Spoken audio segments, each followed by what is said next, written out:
Zaman terus berputar sejalan arah jarum jam. Dan zaman tidak pernah kembali. Dia akan terus maju dan terus maju hingga sampai akhirnya diberhentikan oleh sunatullah, oleh Allah Subhanahu wa Ta'ala. Zaman adalah suatu hal yang penting dalam kehidupan kita, maka penting untuk mengisi dengan hal-hal yang positif. Jika kita tidak bisa memanfaatkan zaman atau waktu dengan baik, maka akan memberikan dampak pengaruh yang kurang baik di masa depan, bahkan mungkin bisa juga untuk masa sekarang. Kenapa? Karena kita selalu menyia-nyiakan zaman itu, menyia-nyiakan waktu yang ada. Dan jika juga kita menyia-nyiakan zaman, akan memberikan pengaruh yang kurang baik atau pengaruh buruk bagi dunia pendidikan. Sebab dalam proses belajar mengajar, kita tidak bisa atau kurang bisa dalam menyiapkan materi pembelajaran yang berkualitas. Maka dari itu, penting sekali lagi untuk mengingat baik-baik tentang zaman dan waktu. Sesuai dipesankan dalam Al-Quran bahwa zaman, waktu itu adalah suatu hal yang mutlak, penting harus diperhatikan. Jika kita tidak siap, maka kita akan lewat ditelan oleh waktu itu sendiri. Maka dari itu, setiap pendidik, baik dosen ataupun guru, hendaknya harus berusaha dengan semaksimal mungkin, menyiapkan rencana pembelajaran dengan baik, menyusun materi dengan berkualitas, menyusun metode strategi pembelajaran yang akan dipakai di kelas. Dan pada saat di kelas, maksimalkan berinteraksi dengan baik kepada peserta didik kita. Mudah-mudahan usaha yang kita lakukan hendaknya disertakan dengan doa.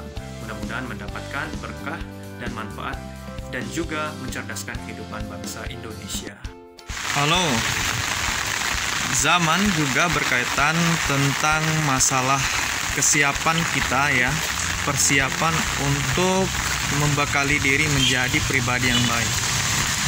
Bekal itu sangat penting dalam persiapan kita menjalani kehidupan kita. Jadi tanpa bekal tentu kita tidak akan siap tampil jadi baik. Itu perlu persiapan, perlu bekal. Bekal yang terbaik adalah tetap terus belajar. Di dalam belajar itu ada namanya membaca.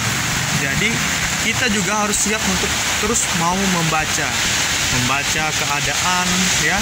Tentu keadaan ini berbasis pengalaman dan juga membaca teks, yaitu buku-buku atau jurnal-jurnal bisa dibaca sebagai menambah pengetahuan kita. Untuk itu bagi kita semuanya, dalam kita membaca hendaknya kita mengingat. Setelah kita mengingat, maka kita langsung melakukan sesuatu hal.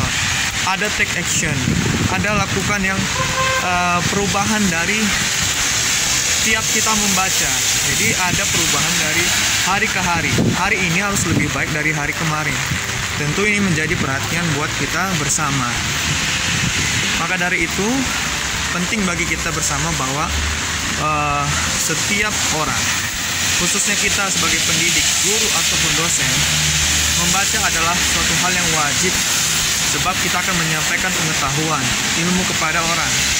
Makanya kita harus membekali dulu dengan pengetahuan yang cukup, sehingga informasi kita kaya dengan hal-hal yang unik, hal-hal yang berkualitas, punya wawasan yang mendalam, punya wawasan yang luas, sehingga apapun yang kita sampaikan betul-betul berisi.